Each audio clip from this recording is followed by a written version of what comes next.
अस्सलाम वालेकुम dear students.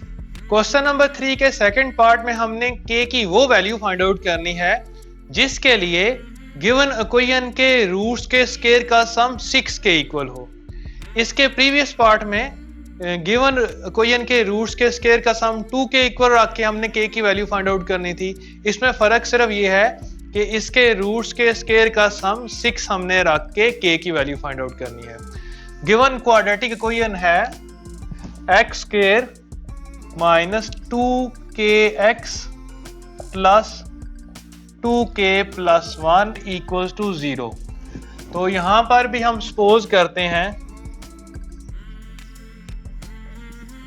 Alpha and beta be the roots of given quadratic equation.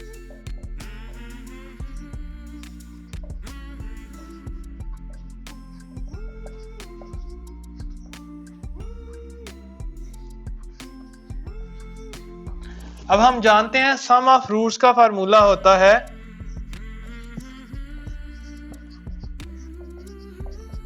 Minus b over a. तो sum of roots में alpha और beta को sum करेंगे यानी कि ऐड करेंगे is equal to minus B की जगह coefficient of x which is minus 2k in this case over में कोफिशिएंट ऑफ एक्स स्क्वायर जो कि इस केस में 1 है। तो अल्फा प्लस बीटा की वैल्यू हमारे पास आ गई, नेगेटिव और नेगेटिव पॉजिटिव हो गए, तो अल्फा प्लस बीटा की वैल्यू 2k आ गई। इसी तरह प्रोडक्ट ऑफ रूट्स का फार्मूला है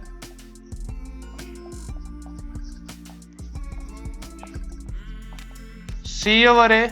तो प्रोडक्ट में इन दोनों रूट्स को प्रोडक्ट करना है जो कि अल्फा और बीटा है, तो अल्फा बीटा आ जाएगी इनकी प्रोडक्ट, और राइट साइड में c की जगह कांस्टेंट ऑफ जो कि 2k प्लस 1 है, और ओवर में कोफिशिएंट ऑफ एक्स स्क्वायर यहाँ पर 1 है, तो अल्फा बीटा की वैल्यू 2k प्लस 1 आ गई क्योंकि 1 किसी भी नंबर को डिवाइड करने के बाद उसको चेंज नहीं करता। अब गिवन दैट है हमारे पास sum of squares of roots is 6, यानी कि जो रूट्स हैं इस इक्वेशन के उनके स्क्वायर का मजमुआ 6 आता है। तो रूट्स हैं अल्फा और बीटा, तो इसको हम मैथमेटिकल फॉर्म में लिखते हैं alpha square plus beta square is equal to 6।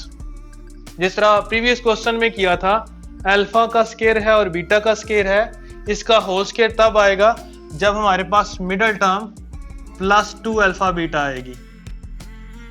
तो अब क्योंकि हमने प्लस 2 अल्फा बीटा खुद से लिखा है तो माइनस 2 अल्फा बीटा भी करना पड़ेगा, राइट साइड में 6 आ जाएगा। अब देखें यहाँ पर डायरेक्ट नीचे वाले स्टेप में अल्फा प्लस बीटा को होल स्क्वायर नहीं कर देना, आप यहाँ पर मिडल टर्म लिखेंगे प्लस 2 अल्फा बीटा, और फिर प्लस 2 अल्फा बीटा किया तो माइनस 2 अल्फा बीटा भी कर लिया। या इस स्टेप के बाद ये जो नेक्स्ट स्टेप हम करेंगे वो डायरेक्ट भी कर सकते हैं जो कि अल्फा प्लस बीटा का whole square minus 2 alpha beta बनता है, राइट साइड में 6 ही आएगा क्योंकि alpha square plus beta square का अगर डायरेक्ट फार्मूला लिखें तो वो बनता है अल्फा प्लस बीटा का whole square minus 2 alpha beta. लेकिन ये स्टेप करना ज्यादा बेहतर है, कंसेप्ट क्लियर होगा इसके करने से आपका। अब अल्फा प्लस बीटा की जगह हम वैल्यू पुट करेंगे जो कि 2k है on whole square minus 2, alpha beta की जगह अल्फा बीटा की वैल्यू जो कि 2k प्लस 1 है, और राइट साइड में 6।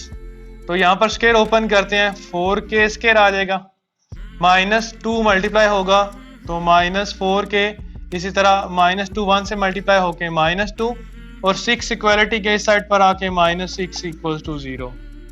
तो 4k square minus 4k minus 8 equals to 0। अब यहाँ पर हम 4 कॉमन ले लेंगे तो ब्रैकेट में आ जाएगा k square minus k minus 2 equals to 0। तो 4 तो नॉट इक्वल टू 0 होता है। यहाँ पर एक क्वाड्रेटिक इक्वेशन बन गई है इन k में, तो उसको हम बाय फैक्टराइजेशन से सॉल्व करते हैं। के स्केयर है, माइनस के को लिख सकते हैं हम -2k प्लस 1k और माइनस का 2 इक्वल्स टू 0। तो देखें यहाँ पर इन दोनों टर्म में से k कॉमन आएगा तो ब्रैकेट में आ जाएगा k -2 प्लस इन दोनों टर्म में से 1 कॉमन आएगा तो ब्रैकेट में आ जाएगा k -2 इक्वल्स टू 0। तो k -2 दोनों टर्म में मौजूद है तो k -2 को कॉमन ले लेंगे, ब्रैकेट में आ जाएगा k + 1 इक्वल्स टू 0। तो k -2 एक दफ़ा 0 रखेंगे और इसी तरह k + 1 एक दफ़ा 0 के इक्वल रखेंगे। तो k की एक वैल्यू निकलेगी 2 और k की दूसरी वैल्यू निकलेगी -1। तो इस तरह इस क्वेश्चन में भी हमने k की वैल्यूज फाइंड आउट कर ली, जिसके लिए गिवन क्वाड्रेटिक इक्वेशन के स्क्वायर का सम 6 बन रहा था।